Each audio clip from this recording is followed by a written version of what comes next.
In today's world, people feel lost in a sea of ideas. Which ones should we accept? Stay tuned because you're listening to Veracity Hill, striving for truth on faith, politics, and society. Here is your host, Kurt Jarris. Well, a good day to you, and thanks for joining us here on another episode of Veracity Hill, where we are striving for truth on faith, politics, and society. Very nice to be with you here yet again, week after week. Beautiful weather here in Chicagoland. We had a couple days of cold, and now it's been some warm, almost like summer is saying, don't let me go yet. And summer, I won't let you go yet, because the winters can be long up here. Of course, Chris likes that. Those who are longtime listeners know Chris is a fan of the winter season. Baseball is still in the air. The Cubs are in a heated race with the St. Louis Cardinals for the division. Cards are up by a couple games, so I'm keeping tabs on that. Basically, at this time of year, I'm trying to watch as many baseball games as I can. It's the end of the season down the line here. We've got a great episode coming up for you, but before we jump to that, I've got a couple announcements to make. First, October 18 and 19, Defenders Media has put on our annual conference now for a number of years. The Defenders Conference 2019 is on gospel differences, and we have invited different perspectives to talk about their views on why there are differences in the Gospels. We have three Christians speaking, Dr. Mike Licona, Dr. Craig Keener, and Dr. Rob Bowman, on their respective views. And there's going to be some overlap between them, but there will be also some variation as well. And this year we've done something different. We've also invited a non-Christian to come and speak and address and present his view on gospel differences. So we thought if we had to pick one of the most enthusiastic and intelligent persons to present their case for gospel differences, who would that be? Well, Dr. Bart Ehrman is the man for the job. And so I've told a number of people who have inquired, why did you invite a non-Christian to come and speak? I just got that question from a friend last night. I said, this is baptism by fire. So for Christians who have not engaged with non-believers all that much, it's a great opportunity to hear a non-Christian perspective. You know, Bart Ehrman used to be a Christian. He was a Christian of Christians. He went to Wheaton. I think even was at Moody. And so he, certainly was part of American evangelicalism. And over time, he found reasons to doubt and give up his Christian faith. And certainly, I think that's maybe something we'll talk a little bit about on today's episode. Second announcement, also related to today's episode, which is why this is such great timing. On Monday night, just 2 days from now, on Monday night, Mike Licona, Gary Habermas, and myself will be doing a live stream through Apologetics 315, and I think we'll be simul-streaming it to Mike's social media and Veracity Hill here as well. This is for doubters only. We're giving 3 hours for sort of an Ask Us Anything session for people that have doubts or questions about the Christian worldview. Maybe you consider yourself a believer as well, but you have these doubts and there wasn't a place for you to ask those questions. We want to invite you to do so. So this is Monday night. It would be 6 to 9 Central Time, 7 to 10 Eastern. And so whatever that is for Pacific and Mountain. But basically, we're advertising this event, a special, unique live stream event. If you want to send your questions in ahead of time, which would be great, you can email info@apologetics315.com. I think Chris has the image up there for people to see. So please ask your questions, invite your friends, invite your family to ask us questions. You've got 2 New Testament scholars and I guess myself, a budding theologian. And I want to thank Dr. Licona for putting that together and for inviting me to be a part of that event Monday night. Should be a lot of fun. All right, well, on today's episode, we're talking about The Reluctant Witness, Discovering the Delight of Spiritual Conversations, this colorful book put out by IVP, University Press Books. And joining us on today's show is the author. He is Don Everts, and he is a writer with Lutheran Hour Ministries, and he's a pastor at Bonham Presbyterian Church in St. Louis. So he's a Cardinals fan, which is unfortunate. Nevertheless, Don, thank you so much for joining us on our program today. Well, thanks for having me, Kurt, and for having grace on my baseball proclivities. I appreciate that. You bet, you bet. And yeah, well, I mean, if anything, right now you've got the bragging rights because the Cardinals are ahead I in know. the division I'll, race I'll by. be kind. I'll be kind. That's okay. No, actually, seriously, I know the Cubs Cardinals rivalry is something that's gone on for a very long time now, but Cardinals fans are very friendly. Yeah. We've got a couple folks from my church that are Cardinals fans, and my interactions with Cards fans, compared to what goes on in California between the Dodgers and the Giants. Yeah. I don't know how much Yeah. of a baseball fan you are, but man, I mean, there are like fights and people end up in hospitals, and that's nasty stuff. So. Yeah. Cards fans, they'll cheer for a great play even if the other team made it. That impresses me. So, Yeah, you'd almost yeah. confuse them for Canadians. Canadians or I something. know. All right, so let me ask you here about the reluctant witness. Perhaps you can give me a little bit of your background and what made you interested to look into the research here and looking at spiritual conversations and studying them. Yeah. Great. So my background, going way back, is I'm a shy guy who moved a lot growing up. So I grew up very reluctant to have conversations with people, introverted by temperament. And then in God's great humor, he called me into campus ministry, which is like aerobically relational, and having lots of conversations with people. And so God's done a real work in my own life. In helping me move from being reluctant conversationalist to actually enjoying spiritual conversations. And I'm very stubborn, so I'm very impressed by God's work in my life. And so doing that, and then working on college campuses for as long as I did, and then working in the local church. When I came with Lutheran Hour, they were doing a new study on spiritual conversations, and so that really piqued my interest. And particularly because they were comparing this current study with a study they did 25 years ago, and looking at kind of how has the church's voice, how have our habits changed in the last 25 years. And so that's just really fascinating to me. And the findings many of them were very surprising and sobering, and some of them, and a lot of them were actually really hopeful. So it was a real joy to get to dive into all that and think alongside other people. It seems quite important. I come from the, I've got an interest in theology and studying and research and all that. And then there's sort of like the sociological work that Christian researchers do. And it's very important that sociological work happen because we need to know our audience. We need to know where are they. To be a good apologist, you have to be able to relay that information to your audience in a winsome way. And if you're speaking to the wrong audience, I mean, you're just gonna do worse damage. So, for example, it's been my experience in doing street preaching and whatnot, which I don't do it all that much anymore, and maybe we'll get into that a little bit. But that for a culture that thinks truth is relative, to preach fire and brimstone isn't very effective.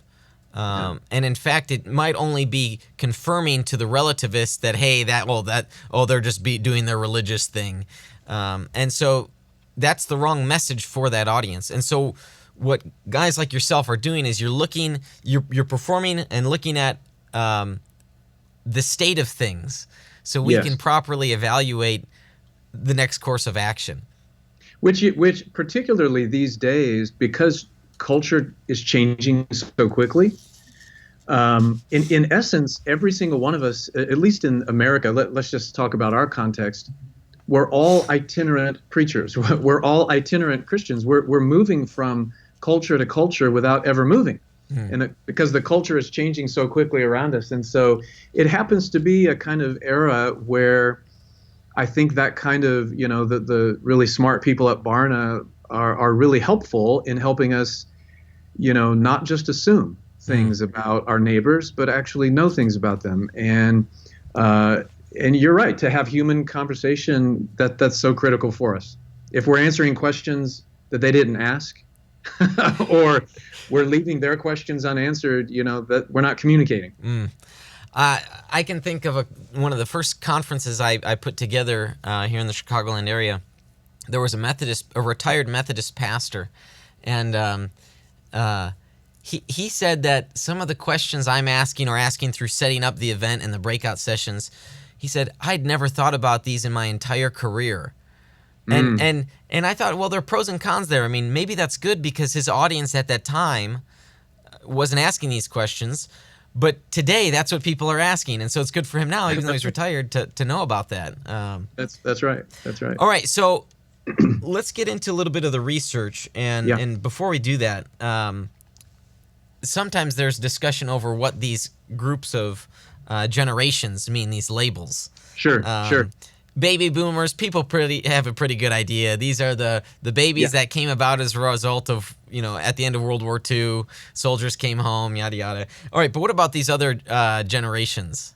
Yeah, good. So I'm a proud member of Generation X. So that means I'm really angsty and community matters and everything. So what comes after, Generation X are millennials, would be kind of, the demographers use that term, and they're kind of born in the mid 80s, if you will. Okay. And so folks born in the mid 80s are more millennials.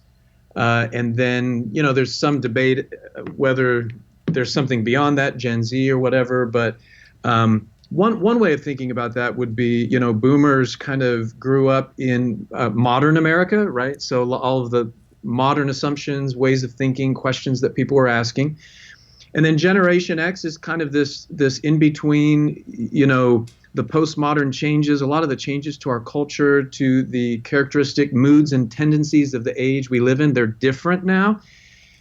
And millennials, I'd say they've never known anything different, right? So they are digital natives, whereas we Gen Xers are digital immigrants. And millennials are postmodern. That's all they've ever known. Yeah. So that's one of the interesting things in the study. When you cut the data based on generation, you find out some really fascinating things. Because we're living in a time of change, and so there's not one type of non-Christian out there. There are a few types, and generations are a part of kind of what you have to be able to read. I'm not sure where I would fall along the lines. I was born in 87. I remember the extremely annoying internet startup sound from AOL when you do the dial-up. That's right. So I don't know if that makes me a native or an immigrant. That's right. That's right. Of course, things do come more intuitively for me on how to handle and do things in technology. So that's where maybe I'd think I'd be a native of sorts. But I do remember growing up before the internet. I was a kid, and it wasn't in my house until probably in middle school. I think I was using AOL Instant Messenger. Yeah. At any rate, okay. So, give us just a brief rundown here of some of the important findings that you discovered. Yeah, good question. So, Kurt, the biggest one to me, and the one that was most surprising and became kind of a focus of the statistical analysis, was how many spiritual conversations people are having. Okay, and for the research, that's defined that it's a pretty low bar. Okay, so an evangelistic conversation, a Christian talking with a non-Christian, is a spiritual conversation, of course. But so is talking with your spouse about the sermon you just heard. So for the definition, for the research, it was any conversation with anyone about your faith or your lack of faith. Wow. So this is very broad then. It's very, very broad. It's obviously inclusive of evangelistic conversations, but it's much broader. So it's a pretty low bar, right? So here's what's shocking. 3/4 of all Christians in the United States reported having 9 or fewer spiritual conversations in the last year. Oh my gosh. And here I am. So I'm talking like every day with people about it. exactly. And we'll get to you in a second because there are a quarter of all Christians are having lots of spiritual conversations. Yeah. But 3/4 are having 9 or fewer. That's 9 would be about one every month and a half. Right. Wow. Let me break that down. Oh. Let me break that down a little bit more. 1/3 of all Christians in the U.S. reported having 1 to 2 spiritual conversations in the last year. 9% of all Christians, so that's about a tithe of us, a tithe of the church, reported having 0 spiritual conversations in the last year. These are self-identified Christians. Now, are these churchgoers, or are these just sort of, the people that call themselves Christians? Well, so they are self-identified Christians. So they identify, I am a Christian. Yeah.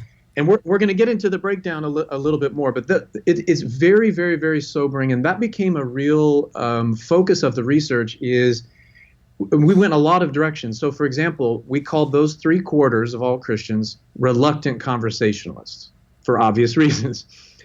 And then the other quarter were called eager conversationalists for obvious reasons. And they're having lots of spiritual conversations. And then we went into the data to say a few things. Why do people not have more spiritual conversations? So clearly the cat has got our tongue. Clearly, as a church, the cat has our tongue. And so we delved into why is that? Why do people report being more quiet, not having as many spiritual conversations? We looked into, do the 1/4 of people who are having lots of spiritual conversations have anything in common with each other? And we found out that they did, and that became a fascinating route with lots of fruitful insights. But that's one of the major findings, Kurt, is that in our postmodern landscape, the church is growing more quiet. From the study, you've mentioned that you're analyzing findings from 25 years ago, you're comparing. Yes. What were some of the benchmarks or categories you were looking at? So specifically. Yeah, so we looked at a number of things, and this comes into play when we find out what eager conversationalists have in common with each other. But here's some of the things that have changed in 25 years. 25 years ago, people were asked, do you agree or disagree, and to what extent, with this statement? Every Christian is called to share Jesus with other people. Okay? To you and me, that's a non-controversial biblical statement, right? Very easily derived from several New Testament texts and even Old Testament texts. 25 years ago, 89% of all Christians agreed with that statement, right? So 89% of us said, yeah, every Christian has the responsibility. That's what it means to be a witness, to be a follower of Jesus. 2018, when we did the study, it was only 64% of Christians agreed with the statement. 25 years ago, so I mean, it's a little bit better than a coin flip now. And so our perception of our calling, 25 years ago, we asked people, do you agree or disagree with the statement? It is the church's responsibility to share Jesus with others, right? The church, whatever that is. Yeah.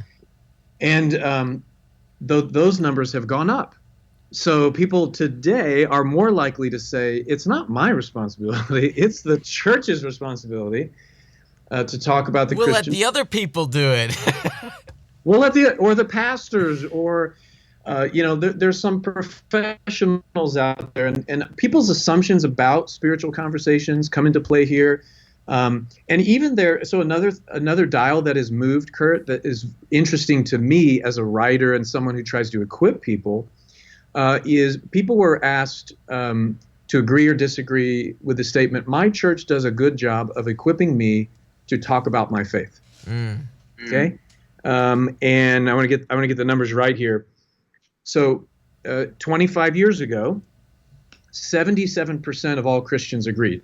So about 3/4 of all Christians in America 25 years ago said, my church does a good job of equipping me to talk about my faith. Oh gosh, I'm not sure I even want to guess what it is today. I know.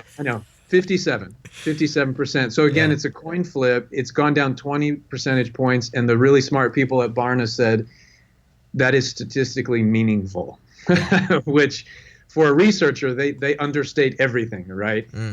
And so it tells us things that and this doesn't even get into, I think, one of the largest reason why we've grown more quiet, but it is telling that these things have changed. Our perception of talking about our faith, who is that a part of our calling? Am I equipped to do it, etc.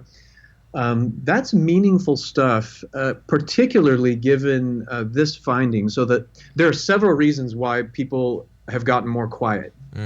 And some of them are interrelated. They're all fascinating, and they're all helpful to know. But the number one reason that people gave for why do you not have more spiritual conversations was the fear of offending people. The fear of offense. Now, the research also, we can get into all of this, I can babble on, but the research actually tells us we actually have less to be afraid of than we think. There's less conflict than we think, and conflict actually isn't as bad as we think. This is what non-Christians are telling us. But the perception is huge and is strong and has people's tongues. We're afraid of offending other people, and so we're not talking about our faith in any way at all. And it may, this is me here, not the researchers, because they only talk about correlation, not causation. Yeah. But I tend to think, if we're fearful, is it likely that we are going to abrogate our responsibility and say, well, I mean, it's not my responsibility to talk about Jesus. That's the church's responsibility. So I actually wonder if our beliefs about witness are changing because of our fear.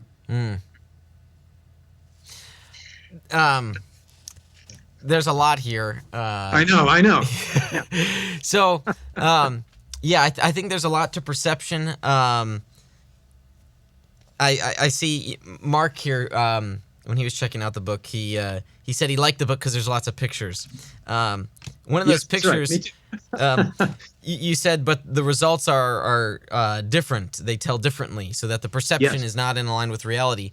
And this was a great picture page. Yeah. Mark here, I don't know if you were thinking about this one here with the faces. That's definitely one of them. I mean, it basically shows what you said here, that, I mean, people are not offended. That's right. Generally speaking. I mean, yes, you will get maybe that rare occasion where someone is, but for example, the percentage of Christians that were annoyed at a spiritual conversation was only 6%. The percentage of people that were confused, non-Christians, only 10%. I mean, so, it's not as if we were in fact to have spiritual conversations. That's right. I think Kurt, it's interesting to me because there's this heightened sense of fear, which I think is understandable. All right, I'm not poo-pooing that. I mean, Paul wrote to Timothy, preach the gospel in season and out of season, implying that there are going to be seasons where the gospel is more out of season, right? There's going to be times when it's less popular, less accepted. Okay. And clearly in the last 25 years, I think it'd be an understatement to say Christianity is less in season today than it was 25 years ago. I think that'd be fair to say, right, in our culture. And that feels a certain way, particularly if you're Gen X or older, because you've felt the shift. And it feels a certain way. And so it's very understandable. But you're right. The top two answers people gave, and this is Christians and non-Christians both, top two answers of think of your last spiritual conversation. What did you feel? Or what were the emotions you experienced? And peace and laughter are the top two things that people felt. Joy is right behind that.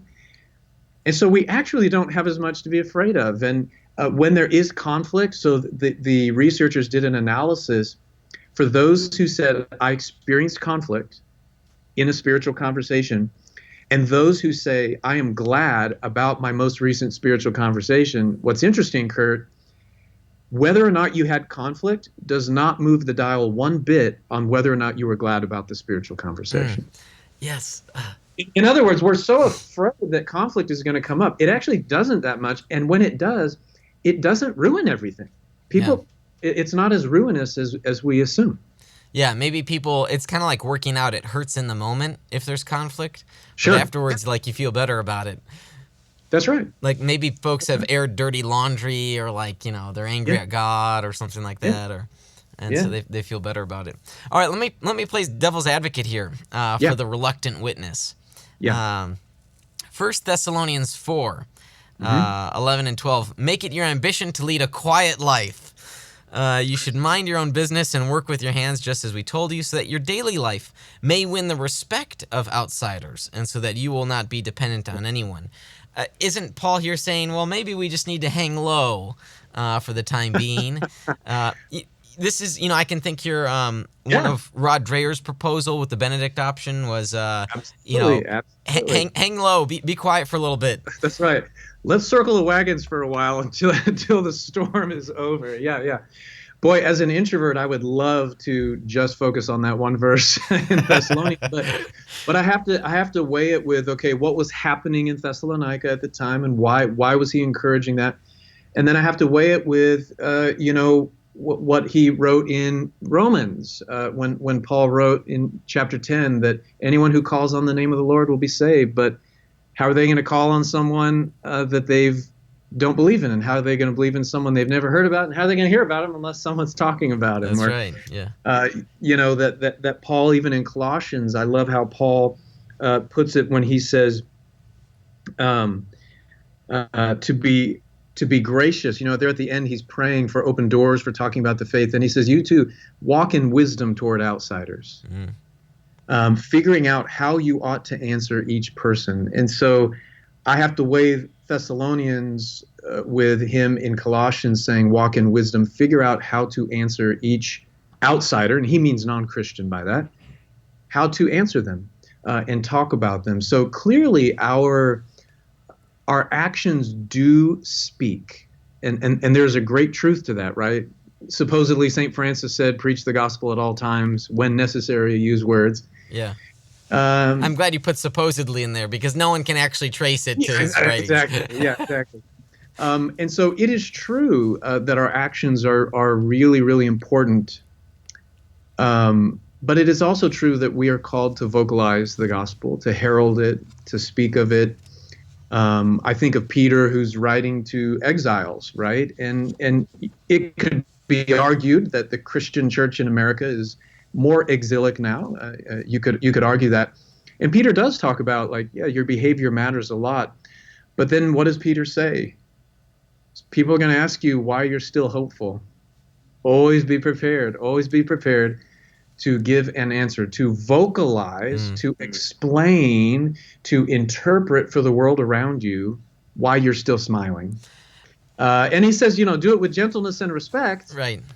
But you got to be ready to do it.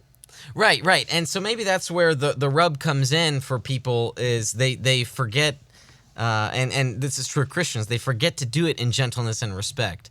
Yes. And so the reason why we have the reluctant witness is because they think if they were to have these spiritual conversations, they wouldn't do so in that manner. So that's and that's their fear. And maybe that's the challenge. But if that's the challenge, then like pastors, church leaders, we need to be equipping people on how to have these spiritual conversations, and in the right manner in which we're having the spiritual conversations. That's right. One of the other big answers given for why do you not have more specifically evangelistic conversations, one of the big reasons is because people have seen evangelism happen in ways that were disrespectful or judgmental or in anger. And because if that's my perception of what it's going to look like, and I actually like the people around me, well, then I'm not going to do it. Right? So that's why, one of the areas of writing that I've been doing a lot coming out of the research is helping us recast what a spiritual conversation can be like along biblical virtues and values, like Peter saying, do it with gentleness and respect. Like Paul saying, be a Greek to the Greek and a Jew to the Jew, like graciously adapt to where people are. And so we've been doing work, we've been developing this spiritual conversation curve so people can kind of a model to be able to think, where's the spiritual posture of the person I'm talking to, and how can I graciously and respectfully meet them right where they are? Not like awkwardly bring up Jesus no matter where they are in their faith, but rather say, where are they? and what would be a good next step for them, and how can I graciously adapt myself to where they are. We got to get better at that. I mean, if we're going to be talking, we got to get better at that. You've done some work. So it says in your bio, I received a trainer for Alpha. Is that the Alpha course? Yeah. Mm-hmm. Oh, great. So my wife and I spent a year in England, and the Alpha course was huge over there. And it was a great way of introducing or reintroducing Christian teaching to new believers. Yes. Yes. We don't really have that here in the States. I mean, maybe we're using some like... we do. Oh, Chris says we do. Oh, I am unfamiliar with it. Don, I mean, you've done some work. Maybe it's just not as big or popular. Yeah, it's not as big. I mean, it started in England, and it's created. I mean, I'm not going to use the R word, revival, but I mean, it's significant. It's significant, and it has come to the U.S. It's being used in a lot of places. Last night, I teach the Alpha course at my church, and last night we were doing the question, "Who is Jesus?" And we had 120 people there. You know. And what I like about Alpha is it focuses on the core, like the ABCs, if you will. That's why it's called Alpha. It's the first letter of the Greek alphabet. Yeah. It's like the fundamentals of the Christian faith. And it's all geared around people's questions and conversations around tables. And so it is a very, I don't know if it meant to be this, but it happens to be very effective in our postmodern context because it's all about conversations with people, honoring where they're coming from, listening to their questions, helping them engage, and then winsome, non-Christianese presentation of the core of the gospel. That's the kind of stuff, you know, people who are in Alpha are having lots of spiritual conversations. So they're eager conversationalists. Yeah. Well, I say all of that because there are, you were mentioning how some people aren't sure about what to share in their walk. Like maybe they're a baby Christian and they don't know enough. But, you know, the Alpha course just provides a great opportunity, even for people in the Alpha course, to share about what they're learning. That's right. So it's great that you've done that type of work, and hopefully more churches will begin to hear about Alpha. But hopefully they've changed the British spelling with the American spelling of words. Yeah, that's right. That's right. Don, we've got to take a break here. When we come back, I want to talk more about sort of maybe some of the solutions, or you've got 5 myths that people have about spiritual conversations, and some advice, and maybe some other surprising things you found in your studying.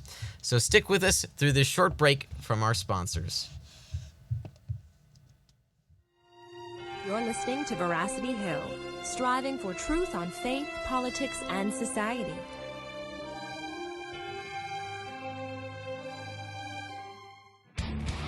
Evangelical Christians are talking about hell.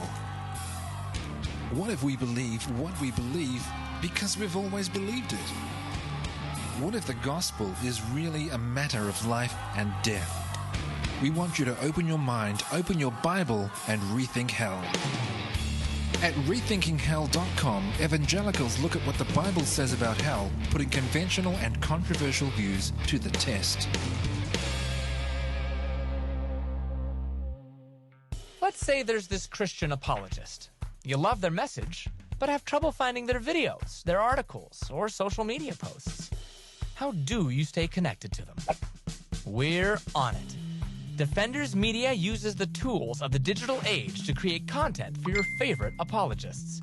We give them more screen time, more digital soapboxes, and more presence to deliver more of the content that you love. That's what we do. I know that social media is important to those of you who follow my work. Many respond to my videos and posts on Facebook and Twitter, but it becomes impossible after a while to keep up with it all and to continue with research. That's why I'm thrilled that we have found a solution, Defenders Media. Whether it's a website, whether it's printed material, whether it's a question on graphics, I cannot do what I do and reach my audience without the help of Defenders Media. They have been integral in helping me to reach my audience. Defenders Media ensures consistent content reaches your hand from today's leading apologists and apologetic ministries, like Mike Licona, Apologetics 315, the Veracity Hill podcast with Kurt Jarris, and more. To learn more, text the word Defenders to 555-888 and we'll send you a free PDF of the top 5 ways to share the gospel online.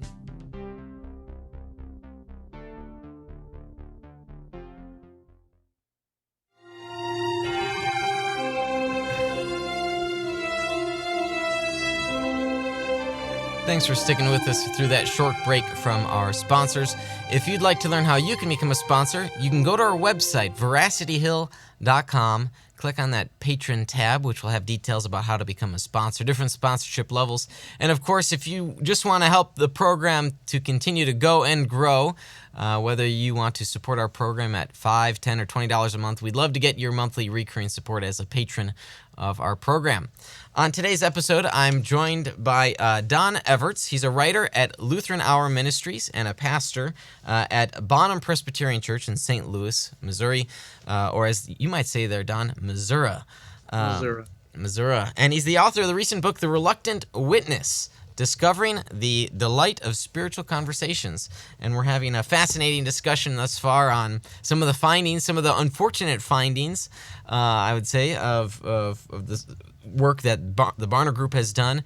Don, before we get to our next segment, which we call Rapid Questions, let me ask you this. So some of your research, there's a new book by Kinnaman, Faith for Exiles. So does this book share any relationship with that?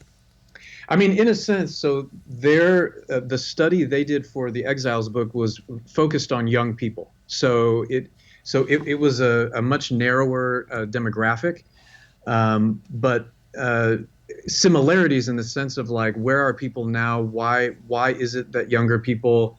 There's some sobering findings about younger people, but then also there's really hopeful ones.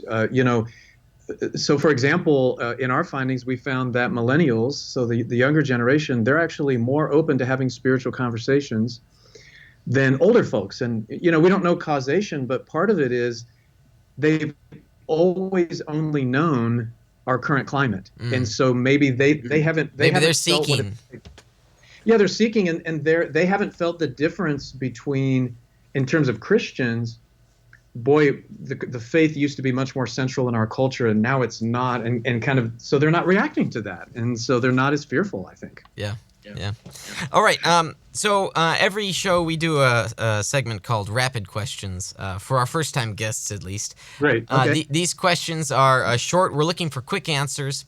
Okay. And they are entirely unrelated to the topic of conversation for today. So, great. So I'm not an expert in any of them. Okay, great. That's right. Okay, so I'm going to start the game clock. You won't hear it, but it's 60 seconds. And so if you are ready, we'll get going. Okay. KFC or Taco Bell? KFC. What's your most hated sports franchise? Ooh, I mean, I like a lot of people, but let's go with the Patriots. Favorite board game? Settlers of Catan. Favorite pizza topping? Canadian bacon. What's your favorite superhero? Ooh, I like Spider-Man. Do you drink Dr. Pepper? I do not. What occupation would you never attempt? Oh, like counselor. What is your inner milkshake flavor? Vanilla with a little bit of malt, just a little touch of malt. If you had to pick a fictional character that you'd like to meet in real life, who would it be? Ooh, oh goodness. Wow. I don't have a quick answer. I'm sorry. Can I pass? Do I get a bad score? Well, it's all right. I mean, time did expire. Let me ask you. Ask you one more though. This is a fun one too. What would be one person you'd like to have dinner with, but you'd talk about a topic you disagree on? Ooh. Maybe Bill Belichick, and we could talk about the Patriots. Yes. That might be it. Yeah. Well, so you're in St. Louis, and so you guys are presently without a football team. Thanks for bringing that up. Thanks for rubbing it in. But I will remind you. So we just all shifted to Kansas because Kansas City is actually in our state. True. And they're doing really well right now. So go Mahomes. Are there a lot of former Rams fans in the St. Louis area that have forsaken the Los Angeles Rams and are now Kansas City Chief fans? Oh yeah. Yeah. Oh yeah. So I still follow the Rams. My mom and we still follow them, but my son will not forgive them, and he will not root for them now. So that's a pretty good picture of what it's like in the St. Louis area. Yeah. I'm glad you hate the Patriots. That's very good. Usually for the person that people want to have dinner with, it's usually Richard Dawkins. We get apologists on, and so that's one of the more popular. Yeah, I can see that. Yeah, I went a little shallow with my answer. All right, so last follow-up on the rapid questions, then we'll get back to our real conversation. Yes. You had trouble with the fictional character. You couldn't think of someone. I think it's because my pastime, my hobby is reading novels. Oh, so you have a lot of fictional characters. Yeah, and so like how to narrow it down, and I'm thinking of Mary Doria Russell. I'll tell you the one that came to mind. Mary Doria Russell has a book called now it's going to escape me, but it's basically about Jesuits in outer space. Okay, and there's a Catholic priest who is a polyglot. He speaks a lot of languages, and he goes to this other planet to translate. It's called The Sparrow. There we go. And it's probably the best portrayal of a thoughtful human Christian that I've read in literature in a long time. Huh. I forget his name, but the book is The Sparrow, and he's the main protagonist. And I'd have lunch with him. Yeah, I'd hang out with him. Nice. Good. All right. So back to the reluctant witness. Yes. This is the person that fears offending someone about, broadly speaking, anything about their faith. And weird as it may be, even Christians, there are some that are reluctant witnesses. They don't even want to have spiritual conversations. I mean, that number is obviously a lot smaller than non-Christians. But on the one hand, you've got the reluctant witness. So what's on the other hand? Yeah, that's the encouraging thing. This is the good news from the findings, is the 1/4. I mean, it's sad that it's only 1/4 of us, but 1/4 of all Christians are having lots of spiritual conversations, lots of them.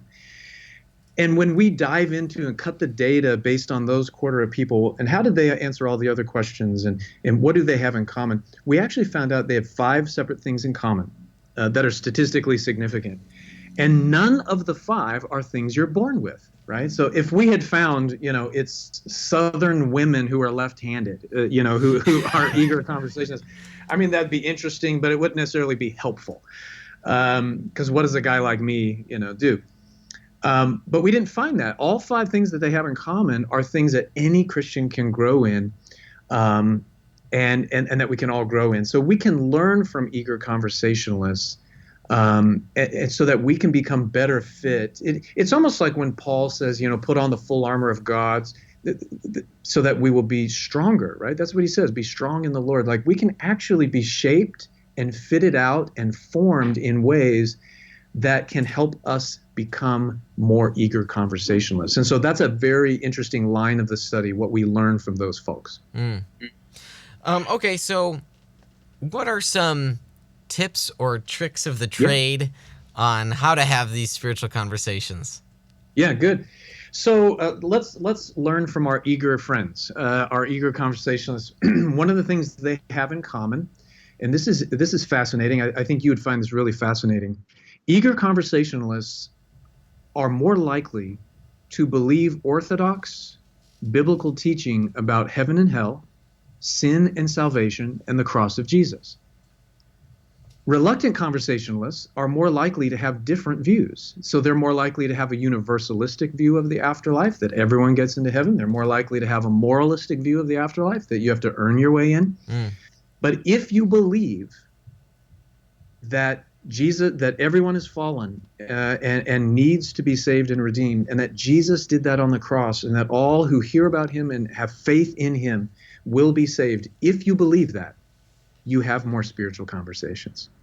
And so that's one thing that we can work on, is just like reading the Bible and believing what it says. So that's one thing that we can work on. Another thing is, what do we believe about our call as witnesses? So eager conversationalists, they grasp the calling. They grasp that that's part of what they're called to be. And so all of us can work on that. We can reckon with passages that say, you will be my witnesses, that say, walk in wisdom towards outsiders. We can all grasp the calling better. One of the other things eager conversationalists do is they respond confidently in conversations.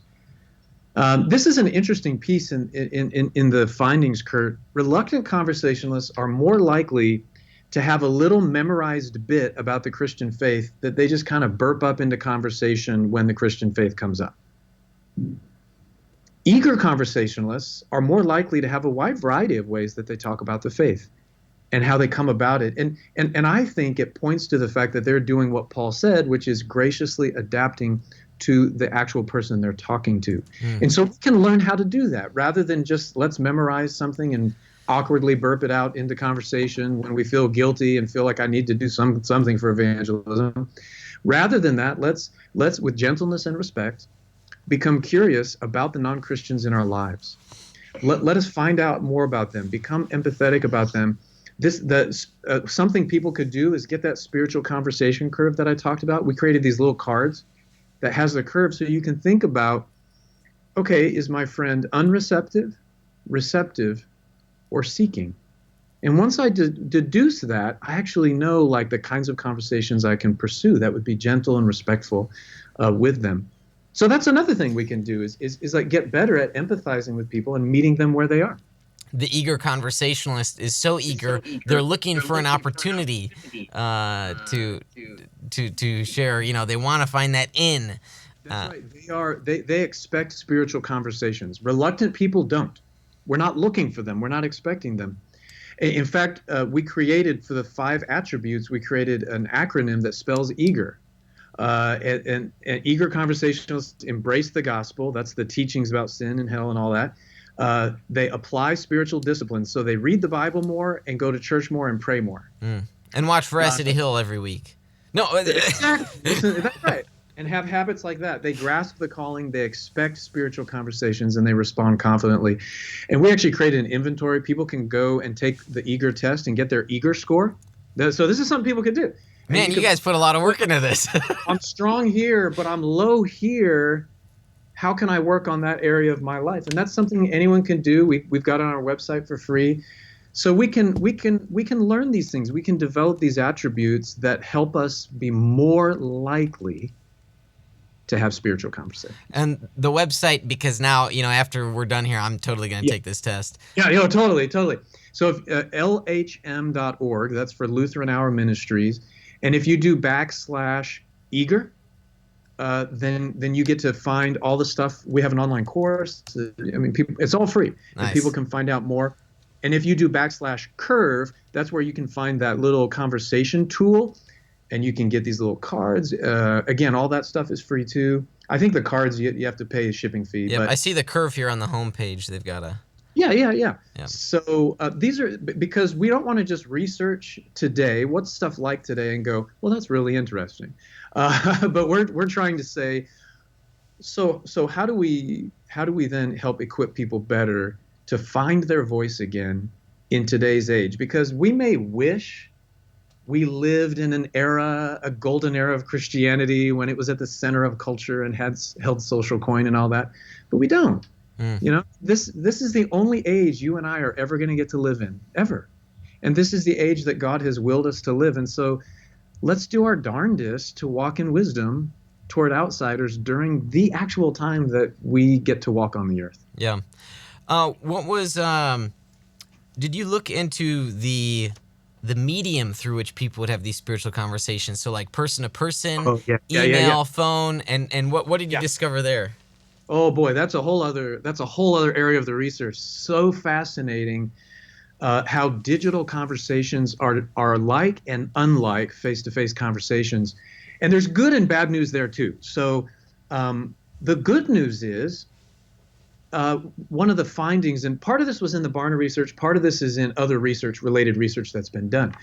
But people who normally have a hard time in face-to-face conversations, so people like who stutter or who have disabilities or who are really shy or have anxiety, they readily engage in spiritual conversations digitally. They're very willing. People across the board tend to get deeper quicker when the conversation is being mediated digitally.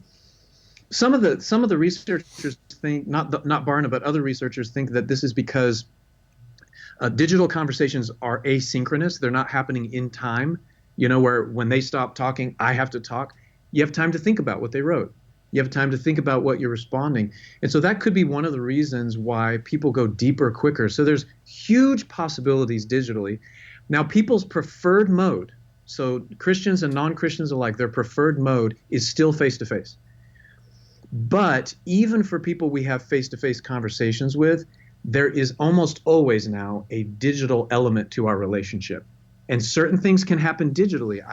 I forwarded you that video to look at. It's, all that kind of stuff.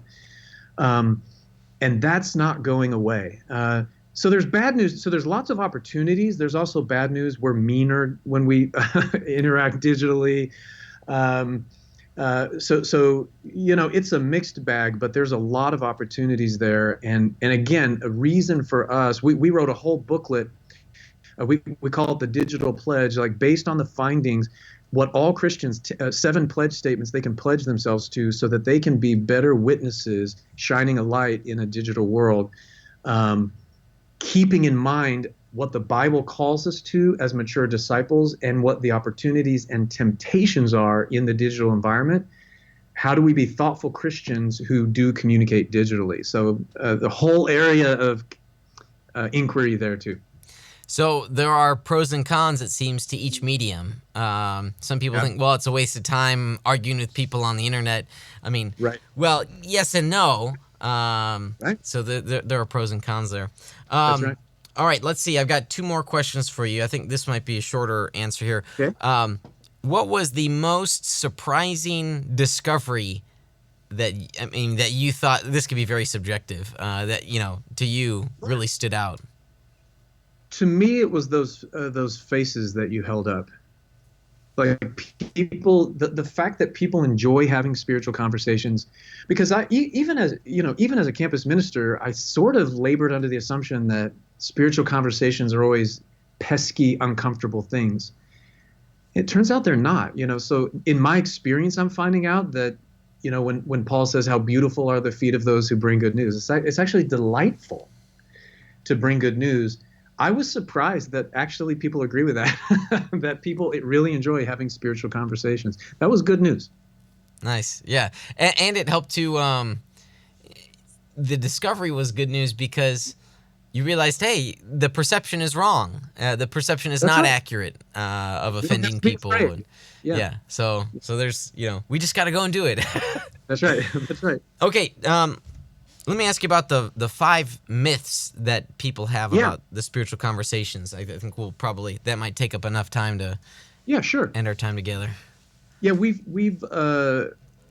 there's certain myths that we have, like the one I just said, that all spiritual conversations are painful and regrettable. Actually, it turns out that's not true. One that I find really interesting is that people tend to assume that evangelistic, so I'm talking about evangelistic conversations now, that those happen by special Christians in special places at special times, right? And so it's the pastor, it's the evangelist, it's the professional, maybe in a church or some kind of religious setting, and there's light coming out of the clouds. It's like this very special thing. It turns out that's not the case. The special conversations happen on the bus with someone. That's right. They happen on the bus. And people's preferred conversation partner, when we ask non-Christians, who would you prefer to talk to about spiritual matters? It's not people like me. It's not pastors. It's their friends and their coworkers. People want to talk about spiritual things in the warm light of friendship. That's actually really good news, because I think a lot of Christians disqualify themselves. Well, I'm not a pastor. I'll let someone else handle that. Actually, you're their friend. Like, you're uniquely qualified to have the spiritual conversation. Similarly, there's the myth that, in a spiritual conversation or evangelistic, I have to have the right answer and put it perfectly. Otherwise, I'm endangering their eternity, right? Yeah. And so a lot of people don't engage because they're afraid of getting it wrong. It turns out people don't want they don't want a guru on a mountaintop. They want like an awkward Sherpa who's walking along beside them, maybe a little bit in front of them, who's like, that's a great question. let's climb up that question together. And so people don't mind process. They don't mind if it's a little bit messy. And again, I think that will help Christians say, I don't have to worry about having a memorized answer. I can just engage their question and walk with them, have the Bible in one hand, their question in the other, and walk with them. That also, it's helpful to burst that myth that you have to, be an expert. And the way sort of you phrased that, it was like it's this very serious walk or hike that the Sherpa and the hiker are going on. But sometimes, I mean, these spiritual conversations, while the content can sometimes be very heavy, they don't have to be heavy-spirited. That's right. And they don't have to be hurried or argumentative, and they can laugh and admit when they don't know things. And so those are some of the myths. We've talked about some of the others, like that people assume conflict ruins everything. Yeah. It actually doesn't. So we can just lay down those fears. It's okay. Yeah. Wow. So if you had to give someone sort of the starting points on how to have spiritual conversations, yes. I mean, where would you go? Think of maybe someone like yourself. You describe yourself as an introvert. Yeah. What would you tell them? Yeah. This comes from the conversation curve. Just start. If you don't know where someone is, start by chatting and relating. Just try to gain a hearing. There is a lot of distrust for Christianity and therefore for Christians. There's a lot of church hurt that people are carrying around with them. And so what I would say as a starting place is just get good at building trust, at empathizing with people, at chatting with people you don't normally chat with. And then once you've done that, to relate with them, talk about the joys and pains of life. In our postmodern age, building trust is actually an evangelistic activity. And so I would encourage people, start there. Just start there. Now, eventually they may become receptive, and then you're going to need to know how to give good news and share about what Jesus is doing in your life. And so, it's not all about building trust, but it's a good place to start. Yeah. Don, this has been a delightful conversation. Well, yeah, it has been a delightful spiritual conversation. Boom, there it is. So here again is the book put out by Veracity Press, The Reluctant Witness, Discovering the Delight of Spiritual Conversations. Our guest today has been Don Everts. Don, for folks that want to find out more, they can go to lhm.org. Is that right? That's right. And then a lot of stuff we're working on right now would be on the Curve page or the Eager page that we gave earlier. Yeah. And we're working on research topic number 2, which has to do with households of faith. How is the faith passed on within households? So keep an eye out for that. That'll be coming in February. Nice. That might fit well with my Lockean political sensibilities. Ooh. Yes, I'm a Lockean politically. Family is the fundamental building block of a society. There we go. Yeah, absolutely. Good. Don, thank you so much for coming on the program, and God bless you and the work that you're doing. Thank you. Great to think alongside you today, Kurt. I appreciate it. Yep. Well, that does it for our show today. I'm grateful for the continued support of our patrons and the partnerships that we have with our sponsors. They are Defenders Media, Consult Kevin, The Sky Floor, Rethinking Hell, the Illinois Family Institute, and Fox Restoration. I want to thank our technical producer, Chris, for all the fine work that he does, for our communications associate, Mark, and to our guest today, Don Everts. But last, and certainly not least, I want to thank you for listening in and for striving for truth on faith, politics, and society.